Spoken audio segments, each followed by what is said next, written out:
Welcome to the Ducks Unlimited podcast, the only podcast about all things waterfowl. From hunting insights to science-based discussions about ducks, geese, and issues affecting waterfowl and wetlands conservation in North America, we bring the resource to you. The DU Podcast with your host, Dr. Mike Brazier. Hey everyone, we are back for another episode of the DU Podcast, and we are picking up on a previous episode. We have again with us our special guest, Dr. Vanessa Harriman of Ducks Unlimited Canada Institute for Wetlands and Waterfowl Research, and we're going to be resuming our conversation about fleas and presence of fleas in goose nest. And it occurred to us as we were approaching the half-hour mark in our previous episode that we had barely scratched the surface on that topic. Kudos to Clay for that little joke.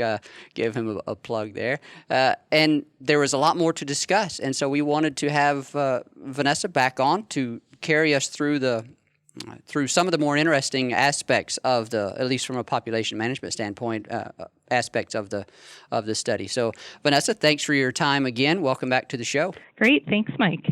And when we left off, we had concluded with you describing the process that you use to count fleas in the nest. And probably one part that we left off of that is the other piece to that was relating that to the degree of blood coverage on the eggs. There's, the blood coverage on these eggs varies with respect. Well, it varies. Some eggs have no blood. Some eggs are almost fully covered with blood. And so, remind me, how strong was the relationship between abundance of fleas in the nest and blood coverage? So we did find that the relationship was quite strong between the abundance of fleas in the goose nests and the blood coverage on the eggs.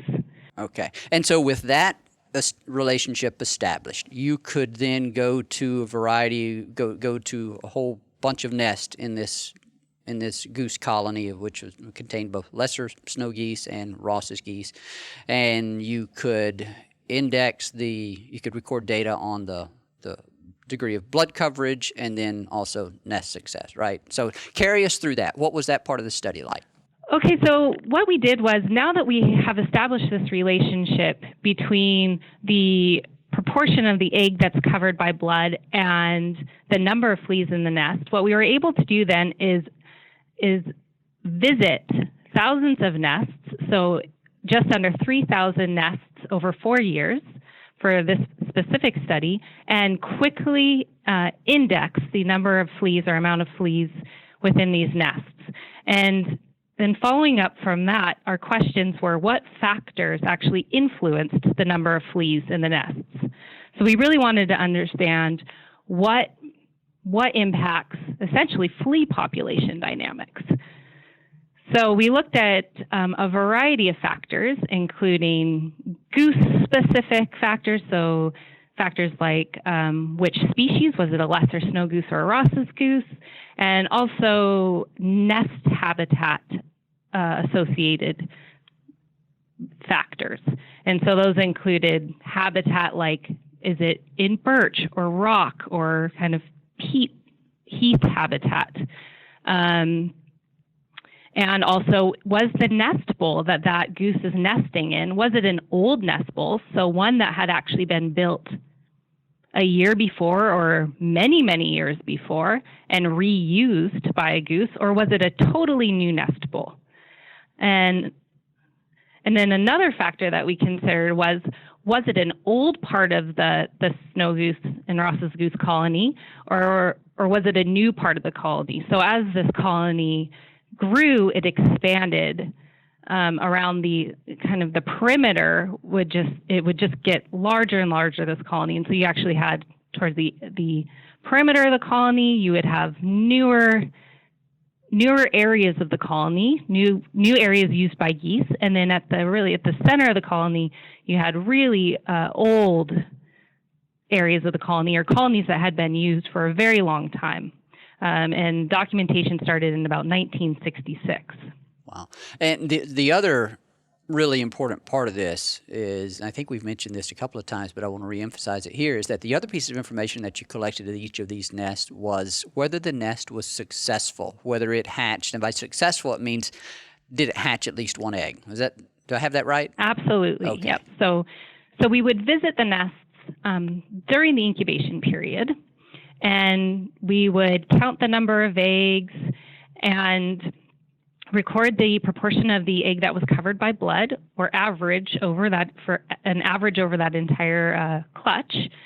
And then after all the geese had left the colony, after the goslings had hatched, and there's this mass exodus, you go back and you visit all of these nests and you look for signs of egg membrane or egg cap that will give you an indication of whether or not at least one of the eggs has hatched in that nest. And by membranes, you're talking about it's just this little balloon-like, it looks like a balloon that's been kind of dried up, and that would be that would be an indication that an egg has hatched. That's kind of what's left after an egg hatches. It's the membrane on the inside of that egg. Yes.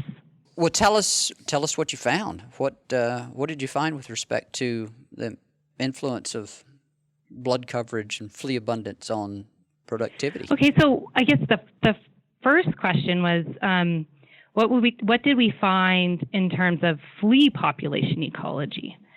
And so what we found was actually that older areas of the colony were more likely to have higher flea intensities, or more nests with more fleas. And that kind of makes sense. That's probably what you would have predicted. Absolutely. And then also that old nest bowls, so nest bowls that had been established in previous years were more likely to have eggs with more blood on them, or more fleas. The goose will come back and use the exact same nest bowl, right? Yep. And that might be, in some years, it may be availability of these nest bowls may influence whether or not goose will reuse a nest bowl. Because if you imagine, when these geese arrive, in many years, the landscape is icy and snowy, and there's not a lot of exposed habitat. So there's really not a lot of places to nest when they arrive in many years. And so these old nest bowls often will melt out more quickly, because it's you have kind of this packed vegetation around these nest bowls, and so they melt out more quickly. And so during the years of this study, about 50% of geese in the colony actually reused old nest bowls. So the other factor that influenced kind of flea populations was the habitat surrounding the goose nest. And so what we found was that areas with more rocks and more dwarf birch had more fleas, essentially. And so we think that this may be because the fleas overwinter better in these habitats. So if you imagine snow accumulating and building up around rocks and these short shrubby birch, you're going to have really good insulation, really good insulation. And fleas are susceptible to drying out when they're overwintering in that nest. So they're actually overwintering in the nest material as adults in a cocoon. Because they're susceptible to drying out, we think that there are certain habitats they're more likely to survive in. And so this is why we think we see them more fleas in these types of habitats. And they're also susceptible, as we know from your work, to the freeze-thaw cycle. So are these locations also less susceptible to freeze-thaw? Yes, well, rock in particular is less susceptible to that freeze-thaw cycle, because it's often in windswept areas and well-drained. And so once that snow melts, the snow is gone, and so you're not going to kind of get that pooling of water and freezing and thawing, that process that would kill the flea. Okay. Well, that's interesting. That you found a difference. It makes sense that you found a difference. More fleas in older nests, especially if they're able to overwinter, which obviously they are. But then the fact that you found a greater abundance in some of these particular vegetation communities is particularly interesting. So, okay. Well, can we talk about impacts on nest success now? I keep wanting to go there, and you keep taking us back to talk about to talk about flea ecology. So what we did find was that the majority of nests did have fleas during the 4 years of study, but in general, they're in pretty low numbers. So what we found was, on average, only about 3% of any given clutch or 3% of the egg surface would be covered by blood. So that was the average across the colony. So in some years, although you may have individual nests where there was, 90 to 95% coverage, in general, the coverage was only about 3%. So most of these things just had, most eggs just had very small amounts of blood on them. Right. Yeah, but with that said, we did see a negative relationship between blood coverage on eggs and nest success. So the more blood on eggs or the more fleas in the nest, the less likely the goose would successfully hatch an egg. So we did document a negative impact on nest success.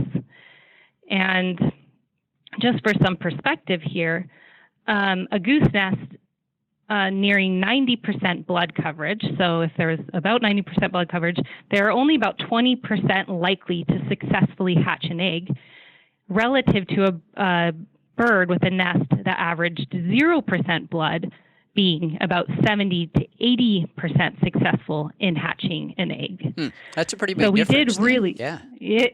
It is a very big difference. What do you think was causing that reduced nest success for those eggs that had those situations where you had more blood coverage? Yeah, so we had a few hypotheses, and one was that the female nest attendance declined, so that essentially the female was irritated by the fleas, and so she would take more breaks or spend more time away from the nest, which could affect either predation rates. So the more time the female's away from the nest and not defending that nest, the more likely a fox is to come in and grab that egg. Or the more likely she is to take breaks. I mean, it's still cold up there in the Arctic, and the longer breaks that you take, the less likely that egg will successfully hatch. So that was one hypothesis, that female attendance was affected by these biting fleas, essentially. The other hypothesis is actually around gas exchange. And so in these cases where a large proportion of the egg was covered, or even if it was a smaller proportion of the egg that was covered, as the goose would roll the egg, the middle of the egg would become free of blood. So while they're incubating, they'll kind of rotate their eggs. And what this would result in was removal of the blood from kind of the middle of the egg, but the blood would remain on the poles of the egg. And the poles are important, and particularly the pole with kind of the air sac. Is that what it's called? Yep, it is. Yeah. Okay. Yeah. Yeah. With the air sac, the pole with the air sac. And so we're talking about the ends of the eggs. The poles are the ends of the eggs. What? Yeah. So the ends of the eggs. If there was a lot of blood over the end of the egg with that air sac, we feel that it may have influenced the gas exchange or impeded or decreased gas exchange for that developing embryo. Those are the two main hypotheses.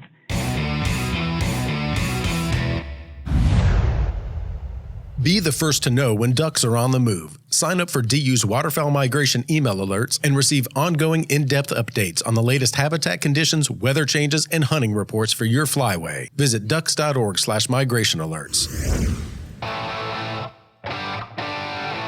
And this is a topic we haven't discussed yet, but just the anatomy of an egg in general is fascinating. There are pores that an eggshell has pores throughout it.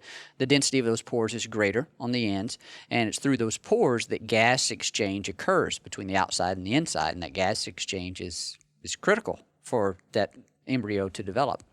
But yeah, that's something that we haven't even really discussed yet on an episode, and I'm sure we will. The eggs are fascinating aspects of biology. So yeah, and that makes sense, those two things. Now, did you collect any data to test either of those hypotheses, either the nest attendance or the gas exchange? Or I guess predation is in there as well. Right, unfortunately, we didn't, and that would be some very interesting follow-up work. But I did find in 2016 a thesis by Ross Weatherby, who studied barnacle geese in Svalbard, and he actually tested this. So he documented a similar phenomenon between this, with respect to this relationship between fleas and goose nests in barnacle geese. And he did specifically test this question, and he found that incubating geese with heavily infested nests actually had reduced nest attendance. So there is some suggestion that hypothesis may play a role in affecting nest success in geese. Do you know if Ray or anyone else has a student studying either of those hypotheses at the moment? To my knowledge, no one is studying that right now, and it would be incredibly exciting if that was continued. If there's some undergraduate listening to this podcast and you're interested in studying geese and fleas, there you go. I'm sure there's lots of you out there. Absolutely. And okay, and all right. So the overall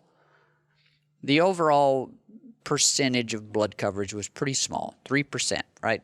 But you did find certainly some nests where there was a high degree of blood coverage, so we know it varies. What did you find, or what did you simulate, I guess you'd say, with respect to the individual impact? So we kind of know what those are. You've kind of already described those, but once you roll that up to the population level, which is where your interest in population ecology comes into play, what did you find in respect to that? So what we found was that the Carrick Lake goose population would experience declines as a result of flea abundance only if the colony average of blood coverage reached about 40%. So would have to go from 3% on average up to 40% for us to really see population level effects based on our modeling. Now, to be clear here, I'm looking at one of your papers, and you found evidence of blood on eggs in about 75% of your nest across Ross's geese and snow geese. Now, that's 75% of nest, but within each nest, on average, that average blood coverage of the egg surface was only 3%. So you're saying that once that 3% of the average surface area of the egg that's covered by blood gets up to 40% across the colony, then that's where we would predict we'd start seeing population level, at least colony level effects. Yes, exactly. That leads to the natural question of your study was conducted in the early 2000s. What do we know about the trend in blood coverage in the Carrick Lake colony? Well, fortunately, Ray Alisoskas and Dana Kellett have continued monitoring this phenomenon. And based on their ongoing monitoring of blood on eggs, it does appear that the number of nests infested by fleas has remained consistently high. So like you said, over 70% are infested. And that's remained consistently high with the exception of a few years. But really, the ongoing monitoring suggests in general that flea infestation has actually increased slightly through time, and particularly so over the last 5 years, and in the nests of Ross's geese. Has that average percent blood coverage increased? Is that what you're saying? Yes. So the average blood coverage has increased from 3% to just under 12% now. So still not that up at that anticipated colony level threshold of effects at 40%. That 12% is still not up to that 40%, but it does appear that the flea intensity or number of fleas is increasing in the colony.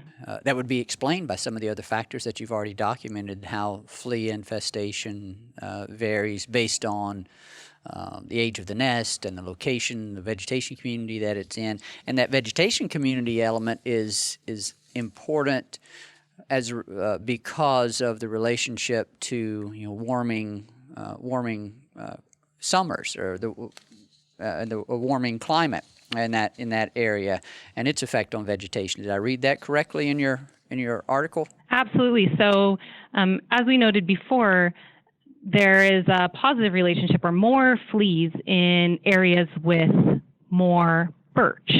And we anticipate that the birch range expansion, there will be birch range expansion or more birch essentially as the climate warms. This is a phenomenon that I'll confess, until we met earlier this year, I asked you what kind of about your background, what kind of research you had conducted as you were in school. This is something I had not heard about at all, and it's certainly fascinating to learn about. Now, is there any thought about trying to manage this? We were kind of joking offline here. Maybe we invest in Frontline for geese, but at the same time, snow geese and Ross's geese are two species for which we also talk about them being hyperabundant. So this could be just one of those density-dependent mechanisms that begins to kick in and sort of serve to naturally control the population. Or what do those conversations look like? It is absolutely an interesting phenomenon, and one that Dr. A. Alisauskas and his team will continue to monitor. But because of the hyperabundant populations, I don't think that it's really something that we've seriously considered to manage. Yeah, it's just another one of those things, I guess, that we need to understand, or that it's valuable to understand from the perspective of our observations of goose population dynamics, right? It's just another one of those things that can influence their productivity. Is the way I kind of think about it. Absolutely. I can imagine our listeners wondering, are these fleas likely to travel down, be dispersed on geese as they migrate south? And I think I would remind our listeners that you found very few fleas on the geese themselves, but is there any concern of dispersal of these monstrous fleas southward as a result of migration? Probably not, because the adults do only visit the host very briefly to feed. We don't think that the geese are carrying these adult fleas very, very far for very long. So nothing to worry about. Okay, so hunters can send their dogs after their harvested snow geese without any concern of them getting these fleas. That's good. What about ducks? Has there been any documentation of these fleas in any other or let's just say any other waterfowl species that may be nesting at Carrick Lake? I've never been there, so I don't know. Is it only snow and Ross's geese at Carrick Lake, or do you have any other goose species or duck species that happen to be around? Yeah, so there are other duck species. So there are king eiders and long-tailed ducks, and there are gulls. And actually, Dana Kellett just sent me some recent data that they've started collecting on blood coverage on eggs in king eider nests. And so they have started to document and notice that there are actually fleas and blood on eggs in king eider nests, and that's a more recent phenomenon. And that would be a species that certainly had a different population status than snow or Ross's geese from the perspective of a management concern, right? Yes, it would be. What about documentation of this at any other snow goose colonies? Have you heard of that? I haven't heard of that in other snow goose colonies. There aren't people on the ground in the Queen Maud Gulf in other colonies, and so although they may be present in other colonies, we haven't documented that in other colonies. But the researchers presumably are looking. They would notice it if it's there. It's not something that you have to look very hard for. Once it starts to occur, you notice it, right? You would notice it, but because most eggs have a fairly low proportion of blood coverage, so that 3%, I think that it could go unnoticed unless you saw a nest with eggs that are really covered in blood. So you'll notice it as you handle the eggs, but it would have to be. I think it might have gone unnoticed for a very long time. It's just because Ray has such an intense monitoring program and effort.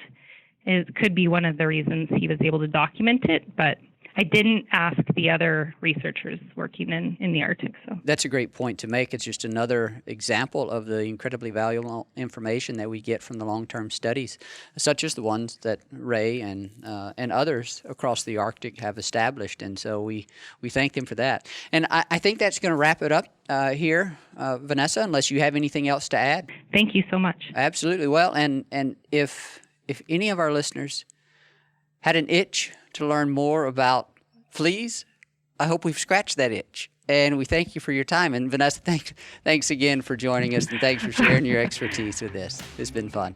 Absolutely. Thank you so much, Mike, for the opportunity. Thanks again to our special guest, Dr. Vanessa Harriman, for sharing her expertise on fleas and geese, a very interesting topic for us. Also want to thank Clay Baird, our producer, who does a fantastic job getting these podcasts out to you. And we thank you, our listeners, for your time and joining us on this podcast. Let us know what you think of the podcast. You can email us at dupodcast@ducks.org. Let us know what you think about the content, about how we're doing. If there are certain things you'd like to hear, we'd like to hear from you. So thanks for listening, and thanks for your commitment to wetlands and waterfowl conservation. Thank you for listening to this episode of the DU Podcast. Be sure to rate, review, and subscribe to the show, and visit www.ducks.org/DU Podcast for resources based on today's topics, as well as access to more episodes. Opinions expressed by guests do not necessarily reflect those of Ducks Unlimited. Until next time, stay tuned to the Ducks.